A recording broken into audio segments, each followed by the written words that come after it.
जादुई मछली। बहुत साल पहले एक गरीब और मेहनती मछुआरा अपनी पत्नी के साथ रहता था। मछुआरा अपनी पत्नी से बहुत प्यार करता था, मगर बेचारा गरीब उसको खुश नहीं रख पाता था। मछुआरे की पत्नी हमेशा ही उससे नाराज रहती थी। मछुआरा लाख कोशिश करता, मगर उसकी पत्नी खुश ही नहीं होती थी। आ गए घर, फिर वही मछलियाँ लाए हो? तुम्हारी मछलियों की बदबू से मेरा घर गंदा हो गया है। मैं अब इस गरीबी से तंग आ गई हूँ। नाराज क्यों हो? मैं पूरी कोशिश कर रहा हूँ कि तुम्हें खुश रख सकूं। थोड़े साल रुक जाओ, मैं पैसे बचाकर तुम्हें बेहतर घर जरूर दिलाऊंगा। चलो हटो, हमेशा झूठ। मुझे तुम जैसे गरीब मछुआरे से शादी ही नहीं करनी चाहिए थी।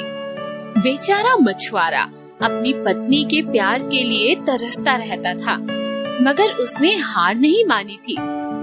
दूसरे दिन वो फिर से निकल पड़ा तालाब की मछलियाँ पकड़ने। बहुत देर तक बैठने के बाद भी उसके हाथ कुछ नहीं आया। अब मैं क्या करूं? अगर खाली हाथ घर गया तो मेरी पत्नी और भी ज्यादा नाराज हो जाएगी। हे भगवान, मेरी मदद करो।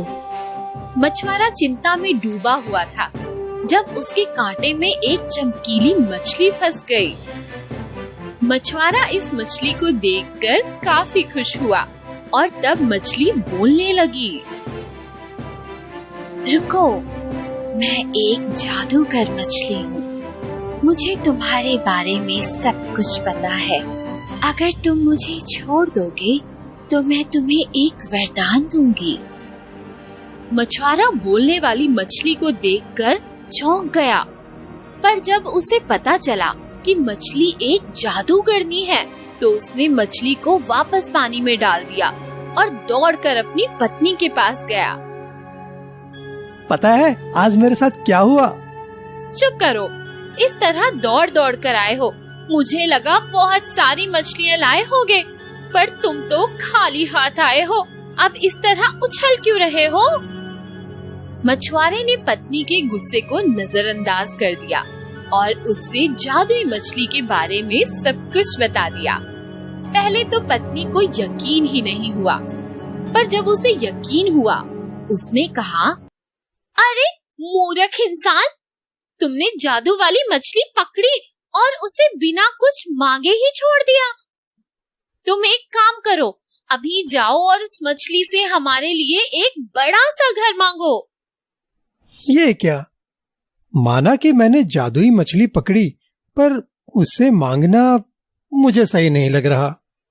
अगर तुमने मछली से हमारे लिए बड़ा घर नहीं मांगा तो मैं तुमसे जिंदगी बर्बाद नहीं करूंगी।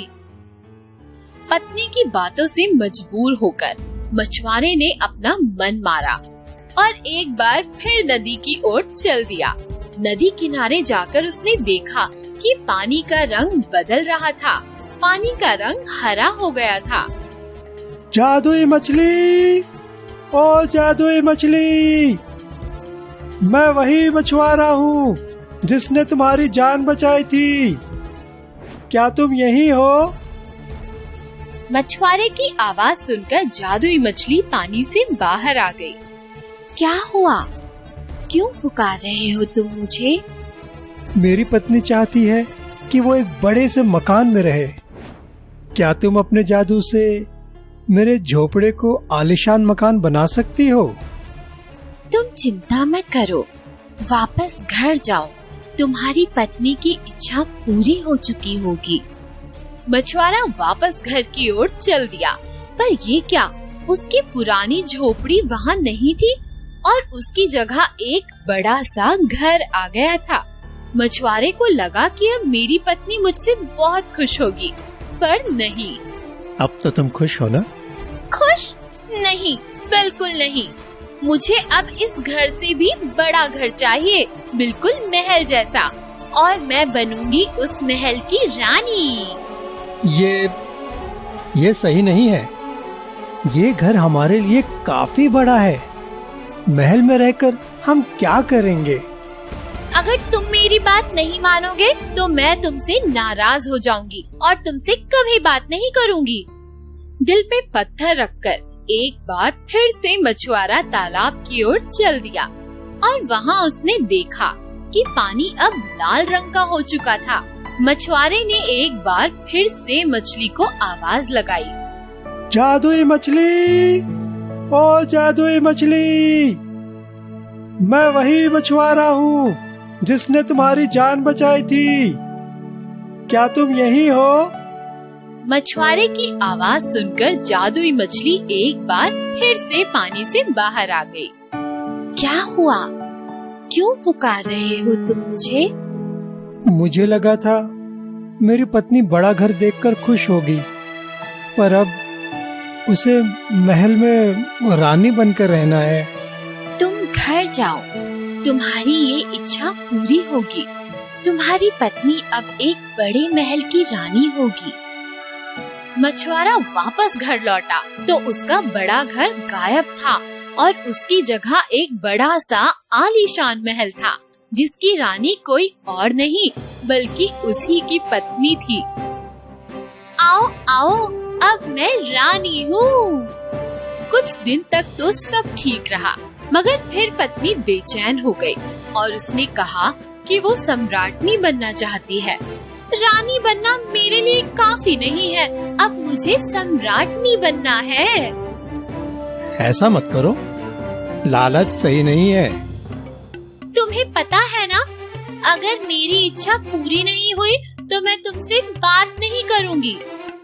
ठीक है, जैसा तुम चाहोगी वैसा ही होगा।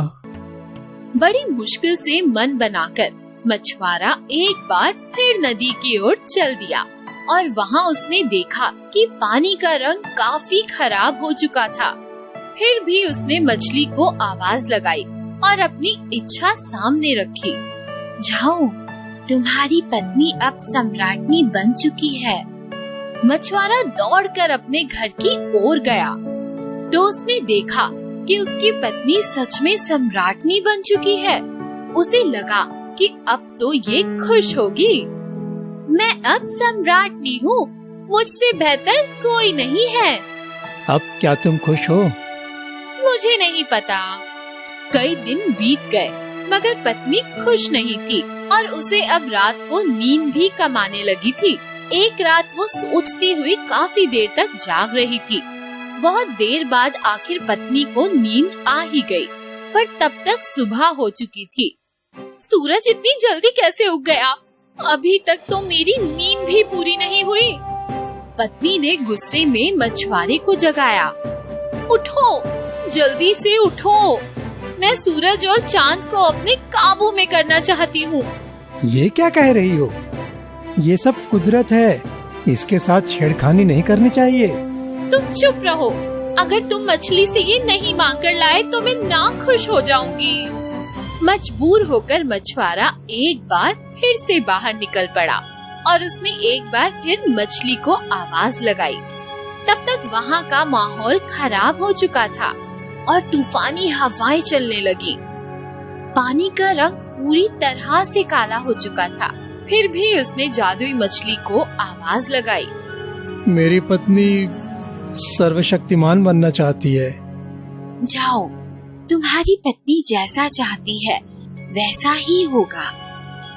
मछुआरा दौड़कर वापस गया, लेकिन ये क्या, महल पूरा खाली था और वहाँ कोई भी नहीं था। डरकर मछुआरा वापस पानी की ओर चला गया, पर वहाँ सब कुछ पहले जैसा हो गया था और पानी फिर से साफ हो गया था। जादुई मछली, ओ जादुई मछली, मैं वही मछुआरा हूँ जिसने तुम्हारी जान बचाई थी, क्या तुम यही हो? मछुआरे की आवाज सुनकर जादुई मछली पानी से बाहर आ गई। क्या हुआ? क्यों पुकार रहे हो तुम मुझे? मेरी पत्नी गायब है, क्या तुम्हें पता है कि वो कहाँ है? हाँ, तुम्हारी पत्नी सर्वशक्तिमान बनना चाहती थी और वो तो कभी दिखाई नहीं देते, इसलिए तुम्हारी पत्नी भी गायब है। मछुआरे ने जब ये बात सुनी तो वो बहुत रोया। नहीं नहीं, मुझे मेरी पत्नी वापस दे दो, मैं उससे बहुत प्यार करता हूँ।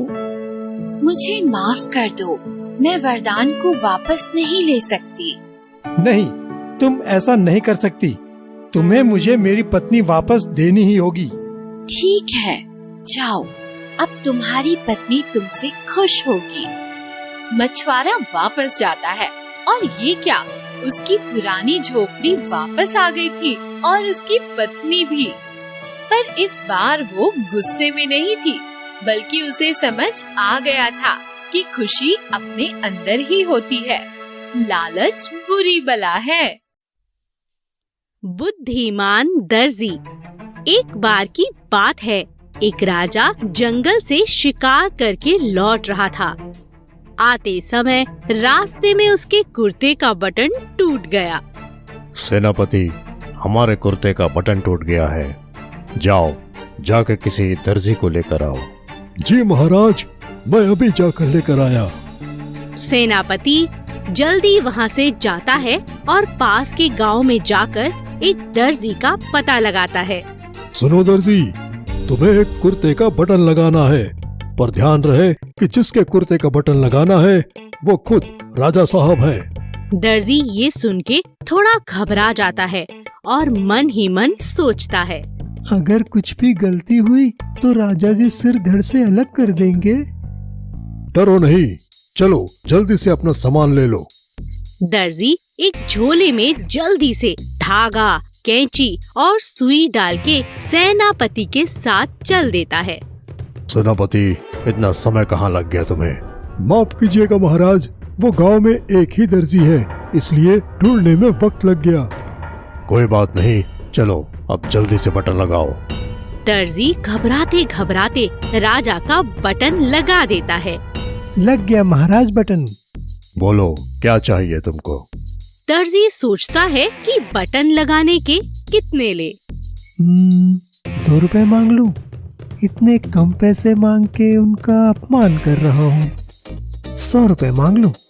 नहीं नहीं, इतने ज्यादा मांगूंगा तो राजा जी सोचेंगे मैं गांव वालों को भी ऐसे ही लूटता हूँ। कुछ देर और सोचने के बाद होशियार दर्जी बोलता है, महाराज, आपके सामर्थ्य और मेरी कुशलता के हिसाब से आपको जो ठीक लगे वो दे दीजिए। दर्जी की इस बात से अब राजा सोच में पड़ जाता है और मन ही मन कहता है, ओफो, इस दर्जी ने तो मुझे ही फंसा दिया। क्या दूं इसे मैं? 2-4 रुपए दूंगा तो अगर इसने किसी को बताया तो बेइज्जती हो जाएगी। वैसे दर्जी समझदार तो है, इसे कुछ इनाम तो देना ही पड़ेगा। कुछ देर सोचने के बाद, तुम दर्जी तो अच्छे हो ही, लेकिन बुद्धिमान भी हो। सेनापति, इस दर्जी को 2 गांव दे दिए जाएं। आपका बहुत बहुत शुक्रिया राजा जी। दर्जी राजा के इस उपकार से काफी खुश हो जाता है। कहाँ उसने 2 रुपए सोचे थे और उसे 2 गांव मिल गए। इस कहानी से हमें ये शिक्षा मिलती है कि जीवन में कई बार हम बहुत कम सोचते हैं, पर हमारे भाग्य में कुछ ज्यादा लिखा होता है।